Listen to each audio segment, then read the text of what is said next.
Sa British Columbia, nagpahayag ng suporta ang isa sa pinakamalaking Filipino organization sa probinsya sa mosyon na ihahain sa Vancouver City Council sa Nobyembre hinggil sa pagpapatayo ng unang Filipino Cultural Center sa Lower Mainland. Nananawagan naman ang isang Filipino group na busisiin ng komunidad ang mga plano ng iba't ibang organisasyon. Ang report mula kay Rhea Santos. We are supporting the mayor's motion.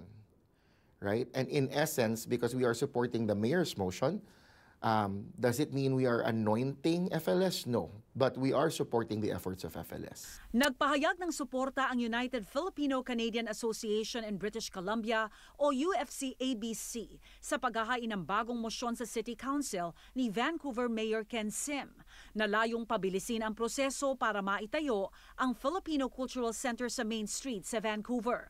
Higit 60 Filipino organizations ang miyembro ng UFC-ABC. So far, there's no other cities that have offered the same thing. There's a lot of Filipinos in Surrey right now, right? There's a lot of Filipinos in Burnaby, New West, Coquitlam, Richmond even. We haven't heard from them. This is the one mayor who actually said something that, hey, let's do it. Let's build something here. Kinumpirma sa Omni News ng Press Secretary ng opisina ni Mayor Sim na sa November 4 ilalatag ang detalye ng mosyon. Bubusisiin naman ito ng konseho sa November 26. Idiniin naman ni Fernandez na suportado nila ang 4 na organisasyon, Mabuhay House Society, NPC3, Filipino BC at Filipino Legacy Society sa mga effort na mga itong magkaroon ng Filipino Cultural Center. I wasn't aware that that meeting was happening, no. Sa closed-door meeting ng City Council sa Filipino community leaders noong October 10, di nakakuha ng imbitasyon ang grupong Filipino BC. Sa pahayag ng opisina ni Mayor Sim, ang komunidad daw ang gumawa ng listahan ng mga iimbitahan. Wala raw bahagi rito ang opisina ng Mayor, maging ang mga miyembro ng City Council. Indifferent, only because we've done our due diligence and we're confident with the path that we're confident about the path that we're on with the plan that we have. I would be curious to see what this motion contains. Matagal nang inanunsyo ng Filipino BC na isang Filipino Community at Cultural Center ang tinatrabaho nilang maitayo sa South Vancouver sa tulong ng developer na Hungerford Properties.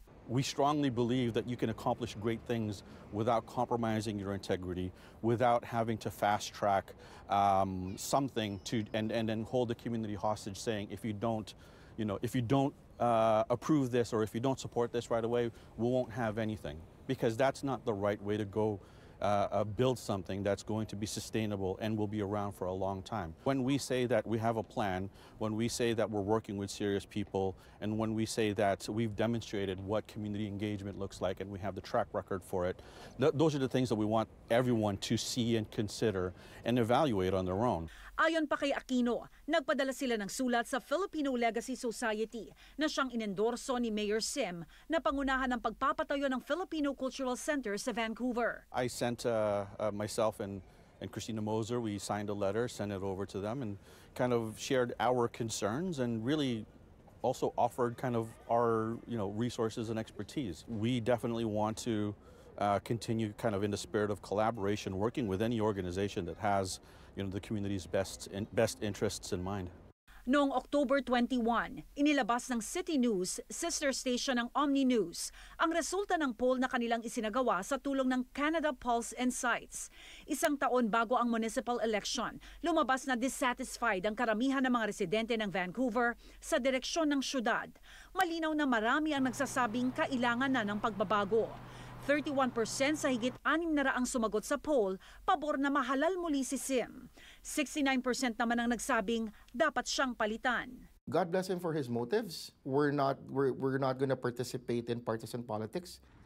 Isa na namang community dialogue ang nakatakdang iorganisa ng UFC-ABC kung saan imbitado ang lahat ng organisasyon. Utos daw ito ng City of Vancouver bago ihain ang mosyon. Rhea Santos, Omni News, Vancouver.